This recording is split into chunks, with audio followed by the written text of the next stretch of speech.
ஹாய்ங்க. இன்னைக்கு நான் ஜிம்முக்கு போயிட்டு வந்ததுக்கப்புறம் சில பார்சல்லாம் மீஷோலேருந்து ரிசீவ் ஆயிடுது. அத பார்த்தோனமே ஃப்ரெஷ் ஆகுறத விட்டுட்டு அத அன்பாக்ஸ் பண்ணி பார்க்க ஆரம்பிச்சுட்டேன். ஃபர்ஸ்ட் ப்ராடக்ட் என்ன அப்டின்னா, நீங்க என்னோட வீடியோஸ்ல நெறைய பார்த்துருப்பீங்க. என்னோட சோஃபா கவர் ஒரு டார்க் ப்ரவுன் கலர் இருக்கும். அது கொஞ்சம் மெஸ்ஸி லுக்ல இருக்கும். ஸோ, அதனால மீஷோல ஒயிட் ஷேட்ல நான் ஆர்டர் பண்ணியிருந்தேன். அரவுண்ட் 600க்குள்ள தான் எனக்கு வந்தது. இது ஒரு ஒயிட் கலர்ல லீஃப் டிசைன் இருக்கும். பார்க்கவே ஒரு எலகன்ட் சூப்பர் லுக்ல இருக்கும். அதுக்கப்புறம் நான் ஆர்டர் பண்ணது என்ன அப்டின்னா, கிச்சன் கவுண்டர் கீழ இருக்கிற செல்ஃப் ஸ்க்ரீன் தான். அந்த செல்ஃப்ல நான் டெய்லியும் யூஸ் பண்ற பொருள் வைக்க மாட்டேன். பட் கொஞ்சம் அதர் திங்ஸஸ் வச்சிருப்பேன். அதனால அதுக்கு ஒரு ஸ்க்ரீன் போட்டா கிளீனா இருக்கும். ஏன்னா, எனக்கு உள்ள வீடு என்டர் ஆனதுமே கிச்சன் தான் இருக்கும். ஸோ, அத ஃபர்ஸ்ட்டு கிளீனா வச்சுக்கணும் அப்படின்னு நினைப்பேன்.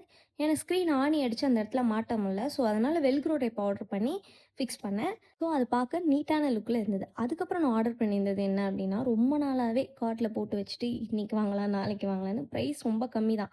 ஆனா, இப்ப தான் வாங்கினேன். அது என்ன அப்படின்னா, சாம்பிராணி ஸ்மோக் ஹோல்டர் தான். இப்ப நெறைய பேரு வுட்டன்ல வந்து ட்ரையாங்கில யூஸ் பண்ணி பார்த்துருப்பீங்க. ஆனா, இது பார்க்க கொஞ்சம் ஏஸ்தட்டிக்கா இருந்ததா, எனக்கும் பிளாக் பிடிக்கும். அதனால நான் சும்மா வாங்கிட்டேன். இது அரவுண்ட் ஒரு 150க்குள்ள தான் இருந்துச்சு. இது யூஸ் பண்ணுறது ரொம்ப ஈஸி தான். ஒரு சின்ன ஜார் இருக்கும். உள்ள சாம்பிராணி வச்சா ஸ்மோக் அழகா வெளிய வரது தெரியும். இதெல்லாம் நான் எப்படி வாங்குவேன்னா, என்னோட ஹஸ்பண்ட் வந்து எனக்கு மந்த்லி கிராசரிக்குன்னு இவ்வளோ குடுப்பாங்க. அந்த அமௌண்ட்லேருந்து சேவிங்ஸ் பண்ணி, இப்படிலாம் வீட்டுக்கு தேவையான சின்ன சின்ன திங்ஸ் வாப்பேன். இந்த மந்த்துக்கு இவ்வளோ தான் ஷாப்பிங்கு. நெக்ஸ்ட் வ்ளாக்ல பார்க்கலாம். Bye guys.